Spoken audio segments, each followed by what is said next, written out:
지식이라는 단어를 여러분들이 생각할 때 어떤 느낌이 듭니까?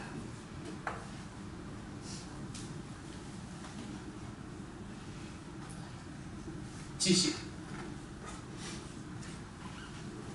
옛날의 지식의 개념하고 지금의 지식의 개념은 많이 다릅니다. 옛날의 대학의 개념하고 지금의 대학의 개념이 다른 것과 똑같습니다. 이것은 중고등학교나 대학이나 마찬가지라고 생각합니다. 옛날의 지식, 그 지식은 삶에 영향을 미치는 그런 지식이었습니다.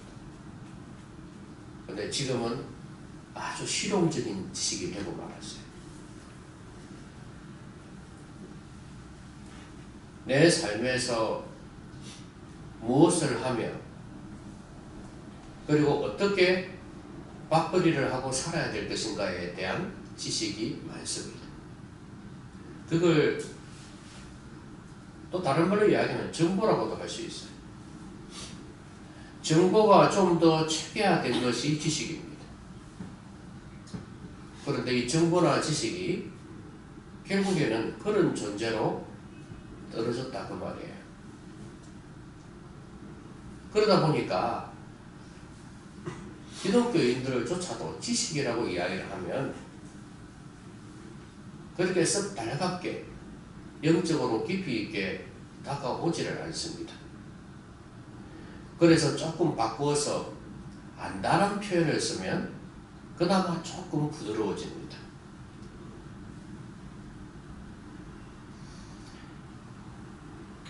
아는 만큼 뭔가를 할 수 있다는 거, 그건 누구나 다 아는 거 아니겠습니까? 들어오는 게 있어야 인풋이 있어야 아웃풋이 있는 거 아니겠어요?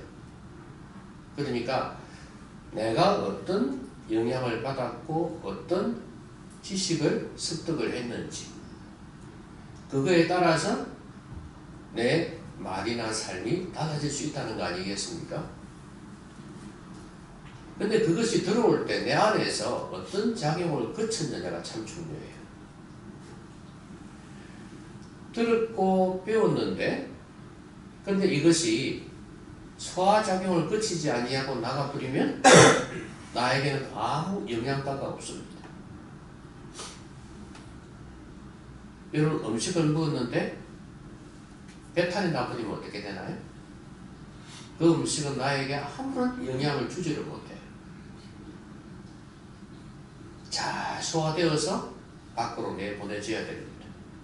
그래야 내 몸이 건강해지는 것처럼 세상에서 좀 배웠다 해도 설령 과목 자체를 도덕을 배우고 철학을 배우고 심지어 성경을 배웠다 할지라도 아무리 많은 또 신학을 배웠다 할지라도 그것이 내 안에서 소화 과정을 거쳐서 내 전 인격에 영향을 미치지 않는다는 양분으로 지적인 영적인 양분으로 들어가지 않는다면은 그것은 아무 소용이 없는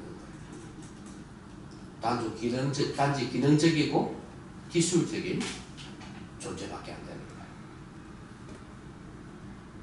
그래서 지식은 참 중요합니다. 안다는 것은 그만큼 중요해요.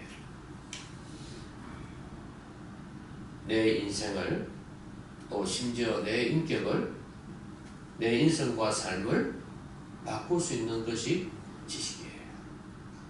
지식 없이 이런 거 되는 거 없습니다. 그래서 아는 만큼 행동합니다. 그리고 아는 만큼 믿습니다. 저는 오늘 기도에 관해서 말씀드리려고요. 역시 기도도 아는 만큼 기도.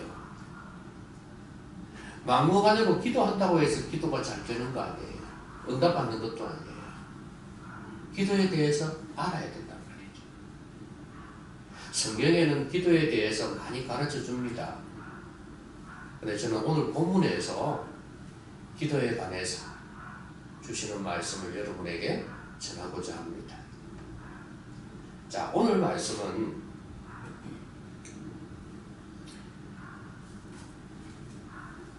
바울과 실라가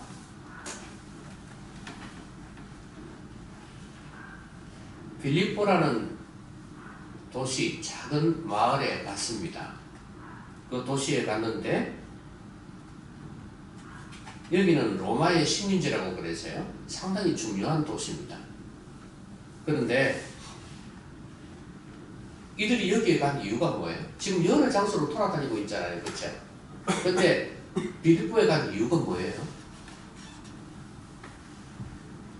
복음을 전하기 위해서.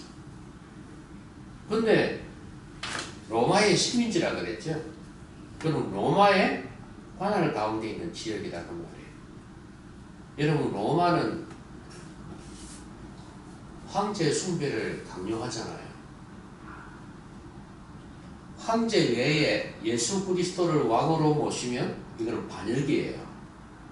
그런데 로마의 식민지 빌립보, 그리고 더더구나 군사기지가 있는 빌립보, 이 지역에 감히 들어가서 복음을 전하려고 합니다. 대단하죠? 그런데 거기에 딱 도시에 도착해서 이들이 찾은 게 있어요. 뭘 찾았습니까? 바울과 실라가 거기에 가서 꼭 이거는 찾아야 되겠다. 제일 먼저 찾아야 되겠다. 한 것이 있습니다. 뭡니까? 예, 기도할 곳.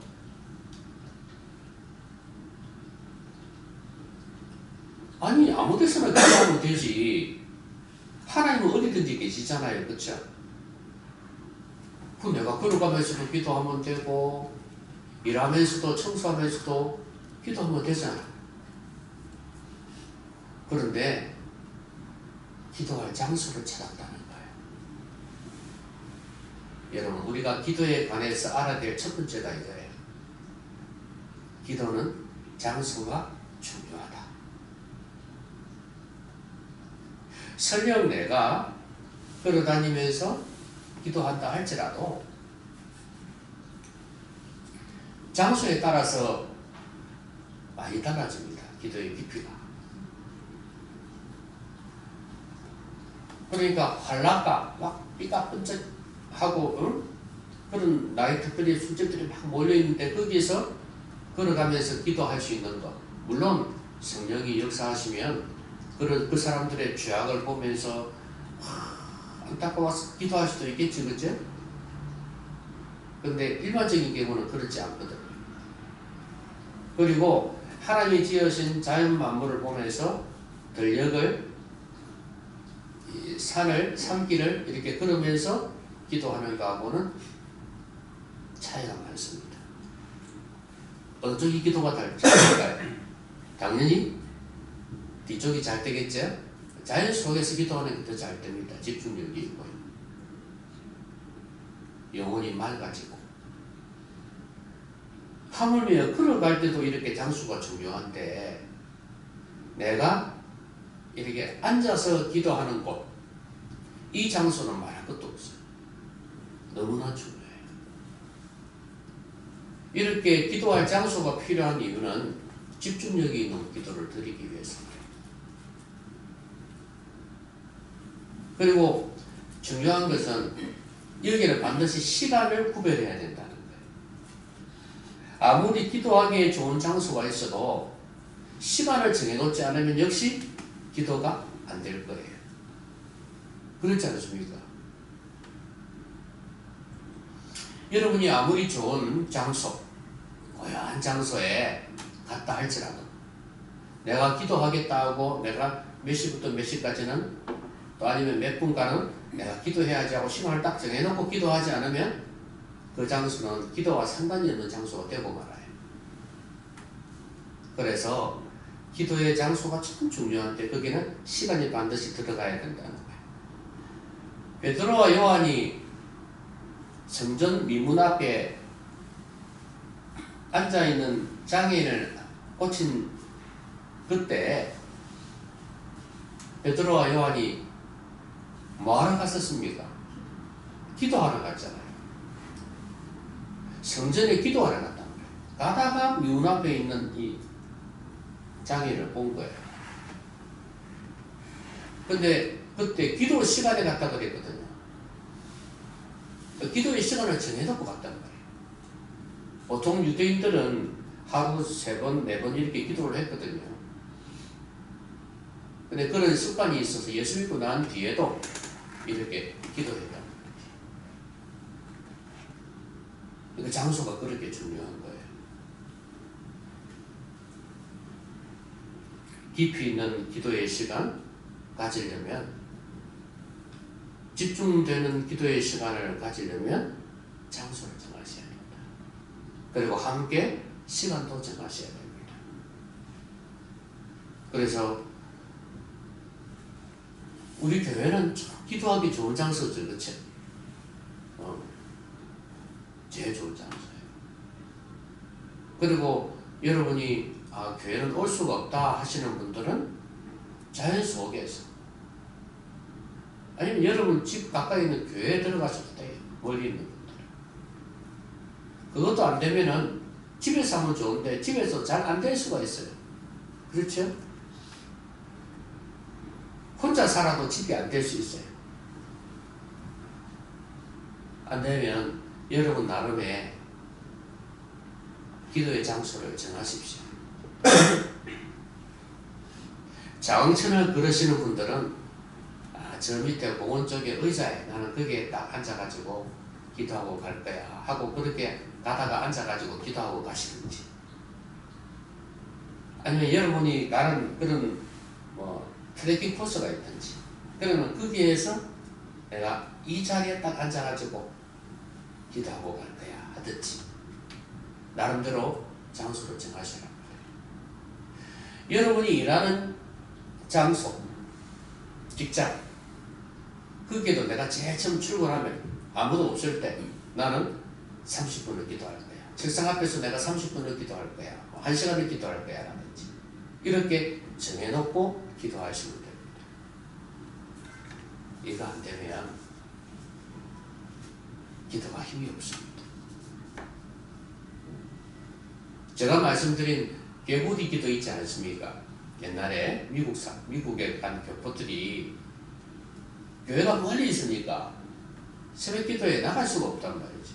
그래서 집에서 누워서 기도하고, 누워서 피곤해서 누워서 주여 하면 그것도 하나님이 들으신다고 막 그랬어요. 좋아요.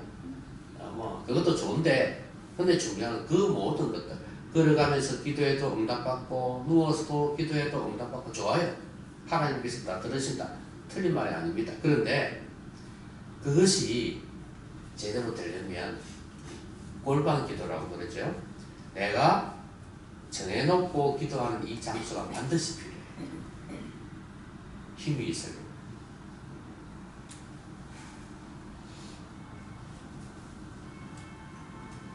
그러니까 꼭 기도의 장소를 중요하게 생각하시고 장소를 정해보시고 시간을 정해보시고 기도해보시기 바랍니다. 아시겠습니까? 그 다음에 이렇게 기도할 장소를 찾으면서 이제 사람들에게 물어봤겠죠. 근데 강가에 나가보니까 여자들이 많아요. 주로 여자들이 뭐 하겠습니까? 강가에서. 우리 옛날로 치면 빨래하는 사람들, 안 하는 애들 모여갖고, 그죠? 신랑 욕하고, 시어머니 욕하고, 막 그랬잖아요. 그죠? 그래가지고, 이거 두들기면서, 그죠? 이놈의 엔수야, 이러면서, 그죠? 막 이렇게 막 두들고 이랬잖아요. 옛날에. 근데 여기에도 여자들이 많이 모였어요. 모였는데, 그 여자들에게 이제 물어봤겠죠. 이렇게 여자들에게 하는데, 기도할 곳이 있을까 하여 말했다 하니까, 이거는 복음 전했다기보다도, 이제, 기도할 장소가 있는지를 물어봤겠죠. 근데 그때, 하나님을 섬기는 루디아라 하는 한 여자라 그랬거든요. 그러면 유대인이라는 이야기거든. 그러면 이 여자가 말을 듣고 있다가 주께서 그 마음을 열어 바울의 말을 따르게 하신지라 그랬어요. 이걸 보니까 복음을 전하기도 했겠다는 생각이 들기도 해요. 처음에는 기도할 장소 물어보다가 그 다음에 복음을 전했겠다는 생각도 들어요. 왜냐하면 그 마음을 열어서 바울의 말을 따르게 하신지라 그랬거든요. 그리고 그와 그 집이 다 세례를 받았다고 그랬어요. 그러면서 바울과 신라에게 청하여 뭐라 그러냐면 나를 주 믿는 자로 알거든. 온 집안이 세례받고 난 뒤에 여기서 주라는 것은 예수님을 이야기하는 거예요. 당신 말대로 예수님을 믿었다. 그러니까 주 믿는 자로 알거든. 내 집에 들어와 유하라 그랬어요. 나그네 된 이 두 사람을 집으로 갈 곳이 없다는 거 아까 이야기했잖아요. 그래서 우리 집에 와서 묵으라 이렇게 이야기합니다. 강권하여 머물 게 아니야. 그러면 처음에 좀 뺐다는 이야기 아니에요. 에이 그래도 어떻게 이렇게 했겠지 그죠?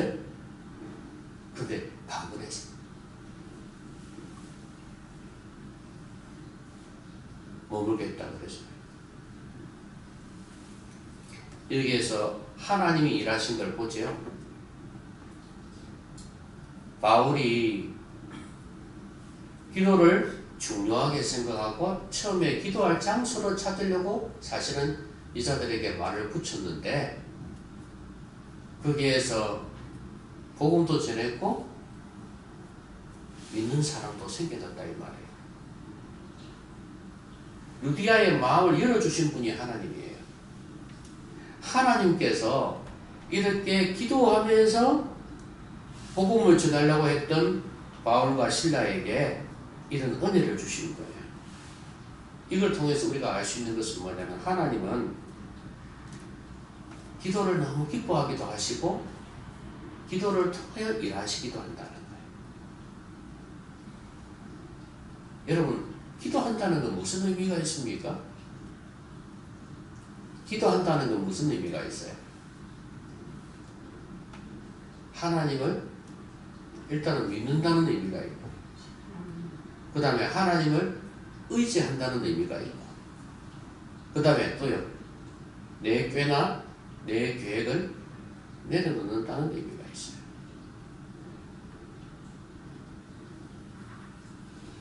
그러니까 내 지식과 내 경험 의지하지 않겠다는 거예요.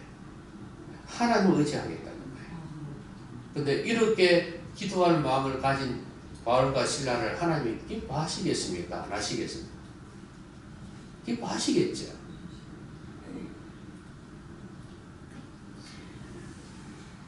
이렇게 기도하는 사람을 기뻐하시는 하나님께서 이렇게 기도의 장소를 제일 먼저 찾고자 하고 그러면서 복음 전하는 이 사람들을 너무 기뻐하셔서 이들을 통해서 일을 하시기 시작한다. 일단 동역자를 붙여주지 않습니다. 여러분 지금 이 루디아 이 집이요 결국 빌립보 교회가 되는 거예요. 제일 처음 모임 성도들의 모임이 되는 거예요. 그렇죠? 처음 와가지고 온 집안이 다 열심히 됐잖아요. 그리고 이 집에서 예배 드렸지 않겠습니까?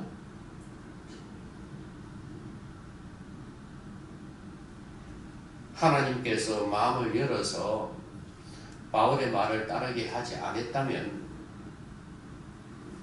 바울과 실라는 많은 어려움이 있었을 것입니다. 그런데 너무 순적하게 이렇게 일이 진행이 되는 거예요. 갈 곳도 없었는데 숙소도 마련했고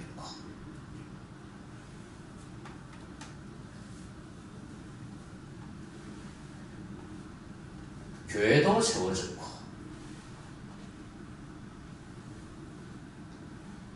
6 나는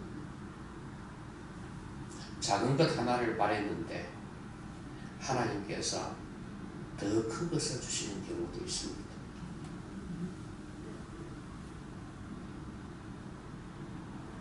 그래서 하나님을 향한 이 작은 소원을 여러분이 좀 가지셨으면 좋겠어요.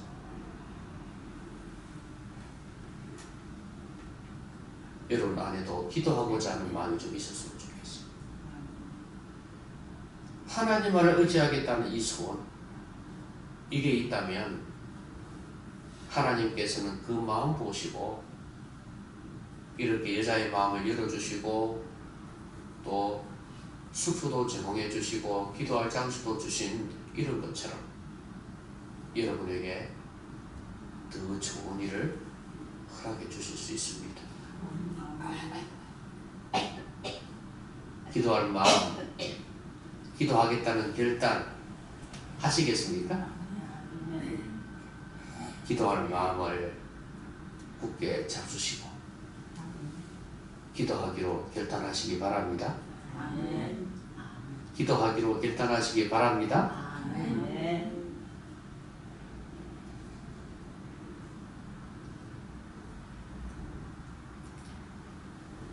하나님은요 항상 기도를 통해서 일하시는 분이에요. 이거 영적인 일도 그렇지만 일반 세상적인 일도 그런 경향이 많아요. 하나님이 일하시는 방법은 반드시 기도입니다. 기도를 통해서 일하십니다.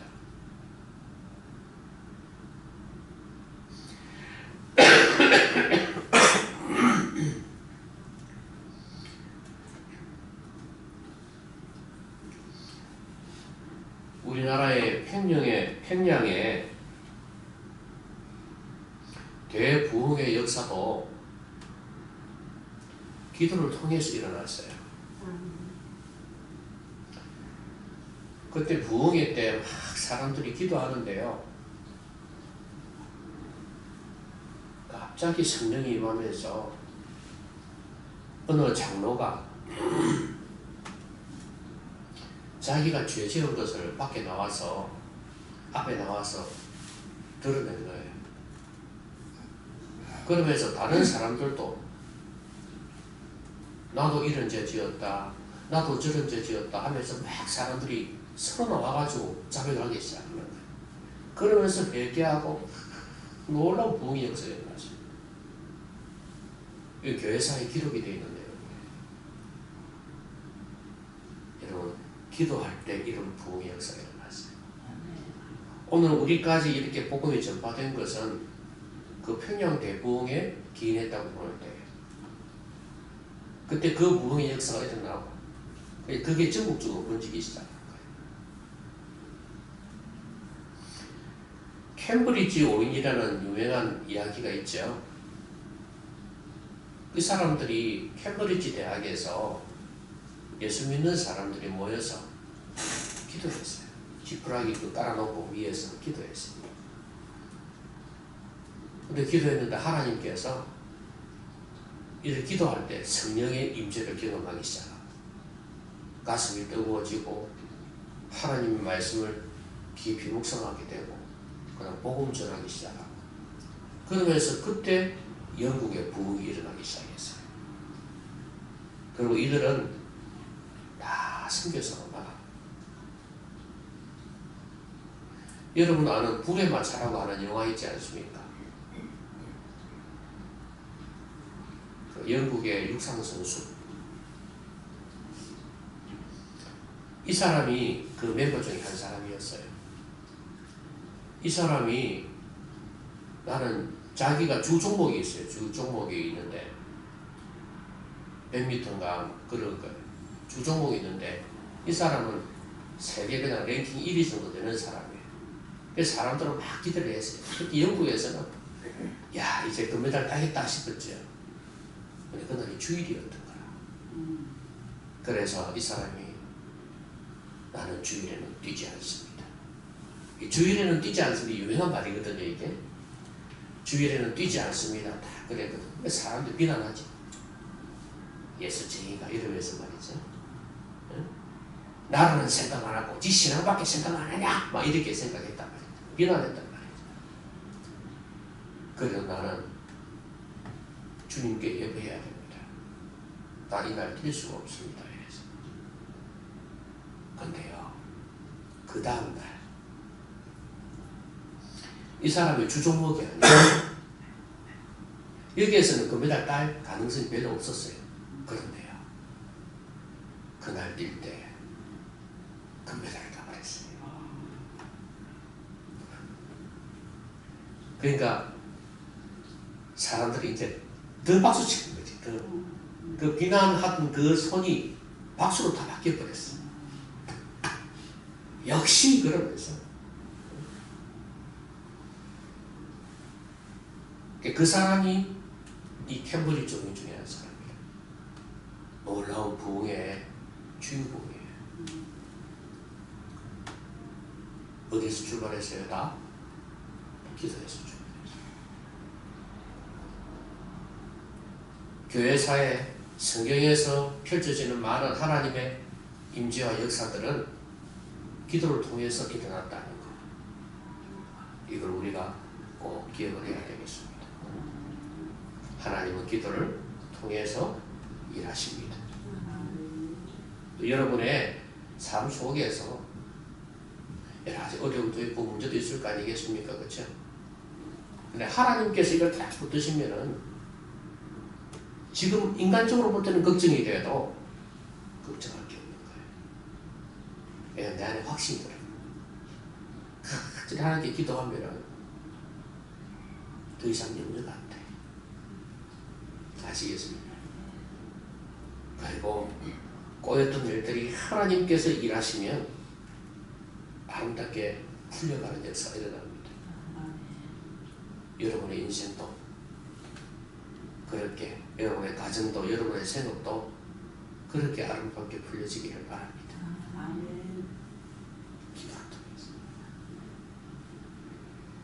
자, 그런데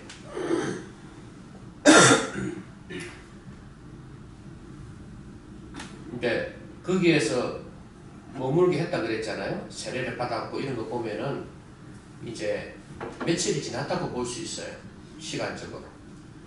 근데 이제 우리가 기도하는 곳에 가다가 또 기도하러 간 거예요. 그런데 가다가 귀신 들린 여종을 만났어요. 근데 이 귀신이 점치는 귀신이라.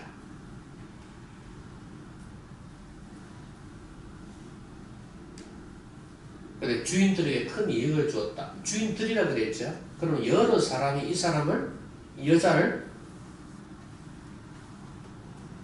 왜 이렇게 했는지 모르겠지만 공동 종이에요. 공동저종이에요. 주인들 했으니까. 근데 중요한 거는 여기에서 나오는 그 수익이 대단했던 모양이에요. 그래서 이것으로 주인들이 큰 이익을 받고 있었습니다. 여러분, 점쟁이들이 요즘은 안 그런 것 같은데 요즘도 더 많이 버는가 봐요. 그죠? 뭐 아주 그 가스라이팅을 하잖아요. 넌 집 팔아야 되겠다. 그래야 네 자식이 풀려. 뭐 이런 식으로. 그래 버리니까 가스라이팅 당하면 뭐 그럴 수밖에 없는 거예요. 이 당시에도 그랬던가 봐요. 그러니까 아마 점집을 운영을 했을 것 같은데, 근데 이런 여러 가지 뭐 돈 들어가는 것도 있을 거 아니겠어요. 이 주인들이 공동으로 분담을 했던 것 같기도 하고요. 어쨌든 간에 엄청난 이익을 주고 있었습니다. 근데 이 여자가 자꾸 바울과 시라를 따라오는 거예요. 따라오면서 뭐라고 그러냐면, 이 사람들은 지극히 높은 하나님의 종으로서 구원의 길을 너희에게 전하는 자라, 이렇게 외쳤던 거예요. 여자가.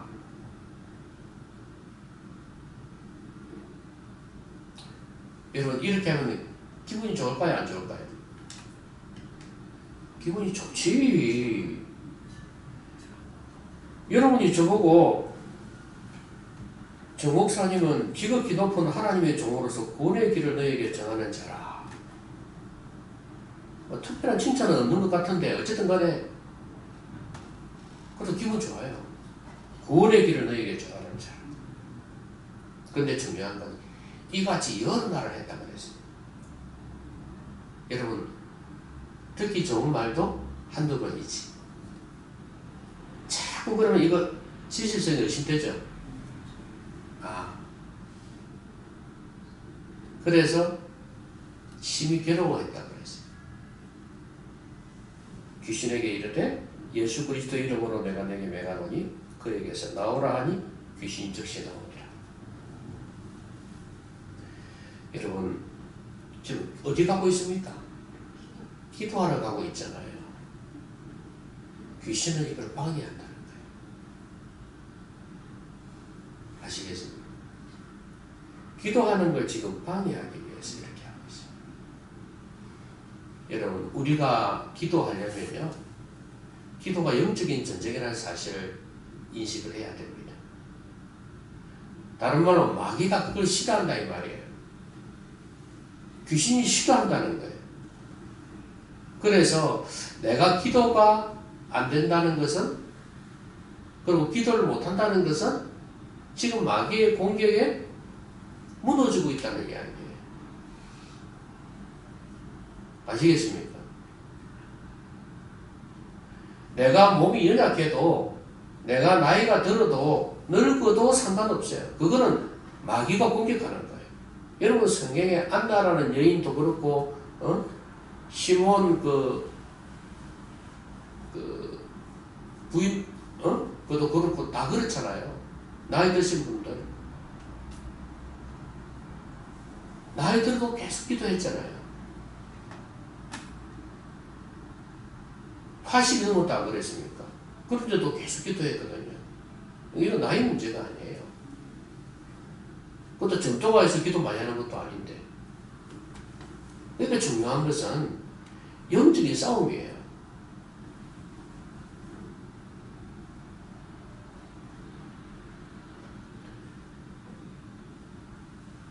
마귀는요, 지금 이 사람들을 무너뜨리려고 하고 있습니다. 지금 기도하러 가고 있거든요. 근데 기도 못하게끔 중간에서 지금 방해하고 있잖아요. 칭찬 내용이 사실일지라도 그 말은 맞죠. 하나님의 종으로서 구원의 길을 너에게 정하는 자란 맞는 이야기예요. 그런데 중요한 것은 이까지는 괜찮다. 이걸 여러 날 했다는 것은, 그래서 바울이 심히 괴로워했다 그랬거든요. 이 말은 마귀가 역사하는 거예요. 한마디만 했으면은, 그리고 진지하게 했으면은 사람들이 와 귀신 또 알아보는구나 이랬을 거 아니겠어요. 근데 이게 이제 뒤에게 바로 귀신이 방해하고 있는 거예요. 여러분 저는 이게 기도를 못하게 하는 마귀의 전략이었다 이렇게 생각해요. 칭찬하면서 높이는 거죠. 높이면 사람들이 좋아할 거 아니겠습니까? 그러면서 기도 못하게 하는 거죠.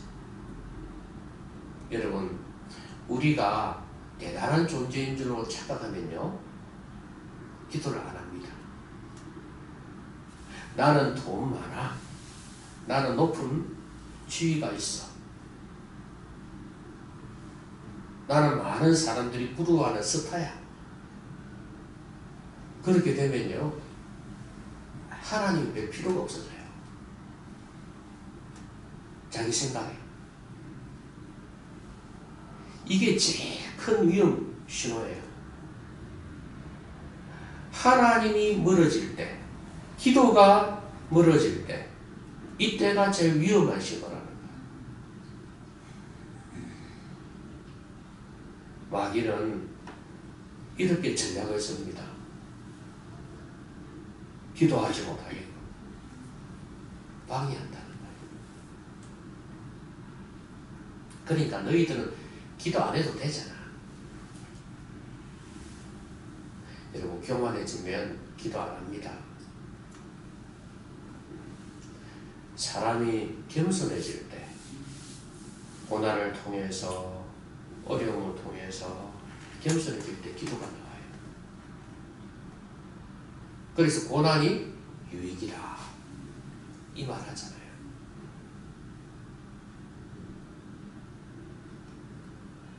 고난이 오는데도 기도 못한다면 바보 중에 바보죠.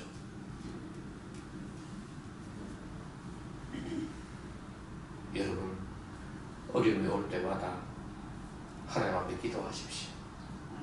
마귀는 우리의 인생을 흔듭니다. 우리의 영혼을 흔들어요. 공격합니다. 이거 이기시려면 깨어서 기도하십시오. 그래야 마귀한테 지지 않습니다. 마귀란 존재 자체가 원래 우리 성도들을 싫어합니다. 인간 자체를 자기 하수인으로 놓으려고 그래요. 그렇기 때문에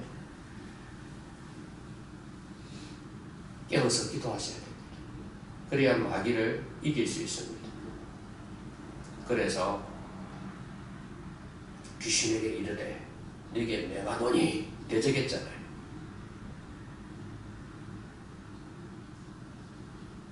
마귀가 이렇게 기도하는 것을 방해하는 것입니다.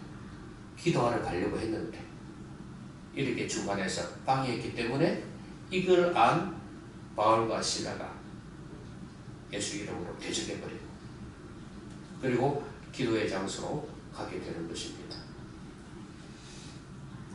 여러분 마귀는요 기도를 못하게 합니다.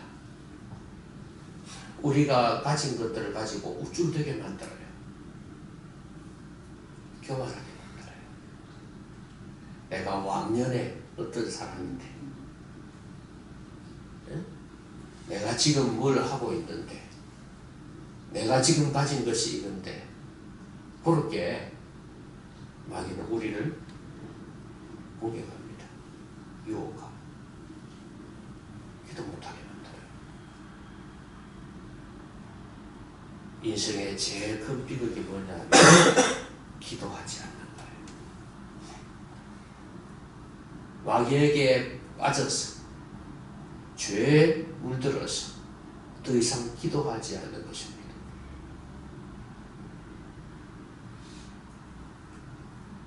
청춘 남녀들은 좋은 사람하고 결혼하려고 하죠.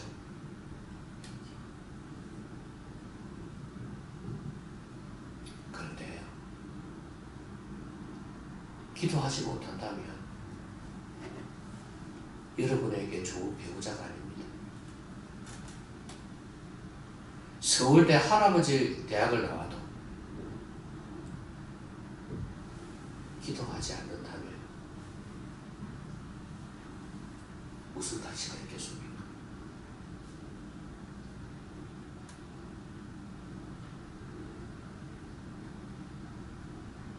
아무리 천금만금을 가진다 해도 경건 생활을 못하고 있다면 무슨 가치가 있겠어요?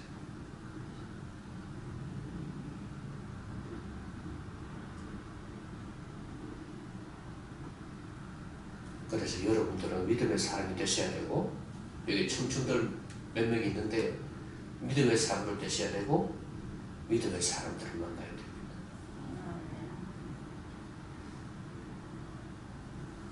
뭐가 중요한지를 제일 우선순위에 둬야 되지 않겠습니까?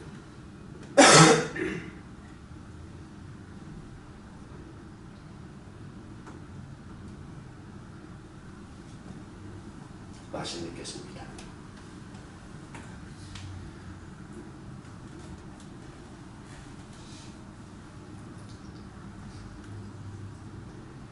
아는 만큼 기도합니다. 그러니까 기도가 얼마나 중요한지를 알아야 돼요.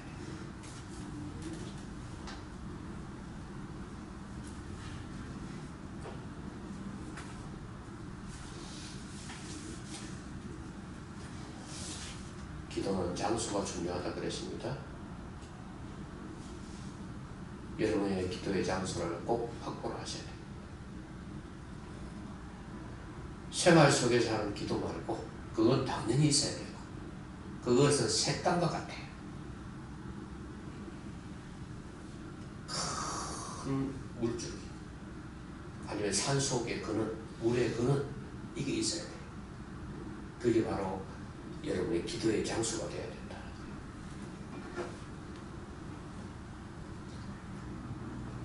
나만의 기도의 장소를 꼭 확보하십시오. 그리고 하나님께서는 기도를 통하여 일하신다는 것을, 기도를 매우 기뻐하신다는 것을 잊지 마십시오.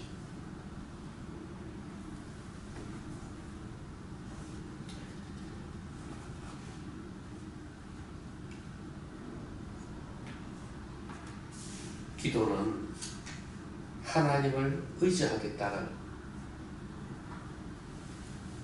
믿음의 고백 아니겠습니까? 그리고 기도는 영적인 전쟁입니다. 이걸 꼭 기억하셔서 지금도 내가 기도하지 못하게끔 악한 마귀가 얼마나 방해하는지 이걸 기억하셨으면 좋겠어요. 그래서 여러분 모두가 기도의 사람들이 되셨으면 좋겠습니다. 영적 전쟁에서 넉넉히 이길 뿐만 아니라 하나님께서 일하시는 도구 아름답게 쓰임받으시는 여러분 되시기를 주님의 이름으로 기원합니다. 기도합시다. 오늘 말씀 생각하면서 같이 한번 기도하겠습니다.